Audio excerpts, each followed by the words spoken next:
It's beautiful. I think it's safe, even late at night, and I think it's a very friendly neighborhood.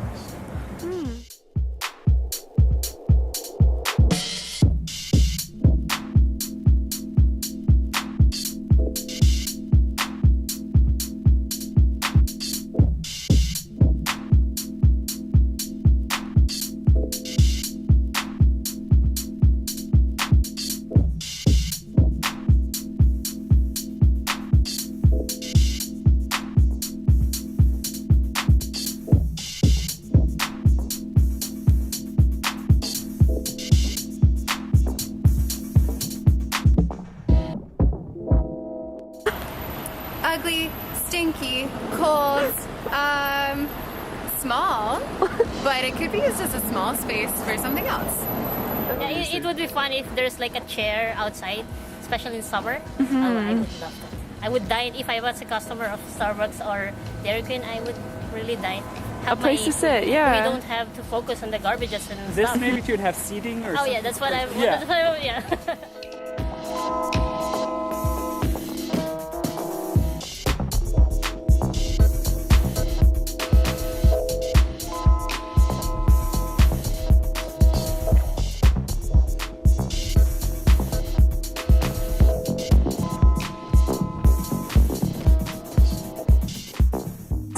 Quite regularly, traffic is blocking off large portions of it. People who have already parked in the morning can't get their vehicles out. People who need to park here to come to work can't get their vehicles in. I know that there's a lot of ticketing that happens here. A lot of it is private parking, and university students try and use it to get away from paying the $9 or $13 or whatever it costs to park in campus. And then tickets happen on quite a regular basis. There's tons of enforcement. Dropping off food there's 3 restaurants within, a block and a half of here. Lots of food deliveries are happening on a regular basis. I know at Alexander's we get 6 a week. Oh, wow. Weren't to do parking, and they would make this into more of a pedestrian pathway that would facilitate public transit and community development. What do you think of that idea? I think that's a great idea. So at present, this site is really a poorly functioning parking lot, and we recognize that it has a lot of potential in the future. You look at Saskatoon's integrated growth plans, and you see that there's plans to put bus rapid transit right through College Drive adjacent to our site. You look at the city center plan, and you see that on the other side of College there's plans to have bike lanes going from College Drive into the downtown. And here we have underutilized space for surface parking.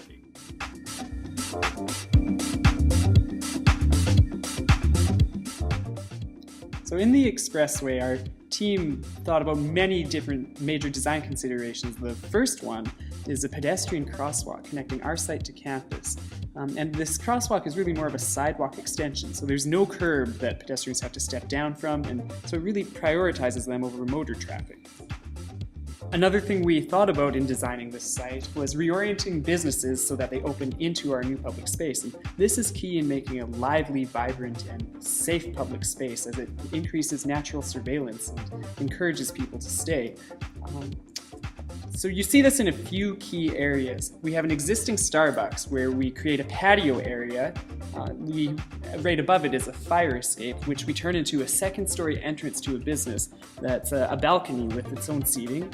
And we have a subway where we've extended a wall backwards into our site.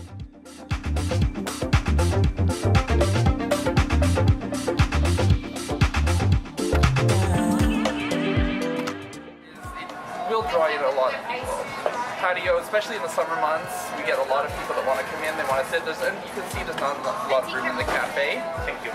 So certainly a patio would be for drawing more business, allow people to stick around longer, hopefully buy more. That's why most of the other Starbucks have patios. The reason we really don't have one is because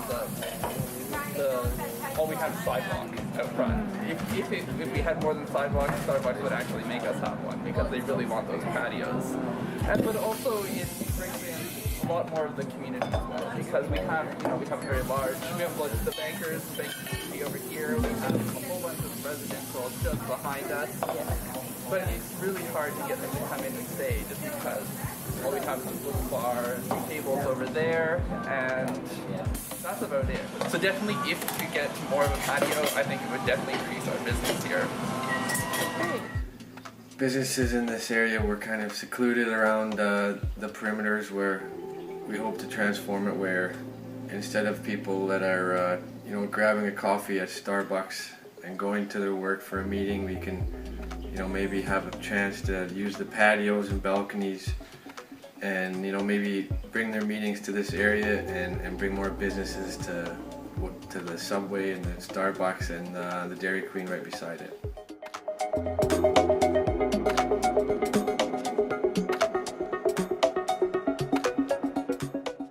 So a big part of this space is that we wanted to incorporate community.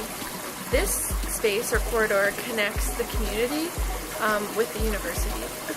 And we wanted a place to do this, a place that'll be open all year long. So as a group, we thought a greenhouse would be the perfect opportunity to be a tool for education and to build community in this space. The greenhouse would be a great refuge in the winter for students and for community members that want to come and spend time in a beautiful environment similar to this one. And while they're in this greenhouse, they'll be working, and in exchange for their work and the time that they spend, they'll get food. This is also extremely important because this space is very close to College Quarter. And College Quarter and the residents that live in College Quarter don't have easy access to healthy and local food.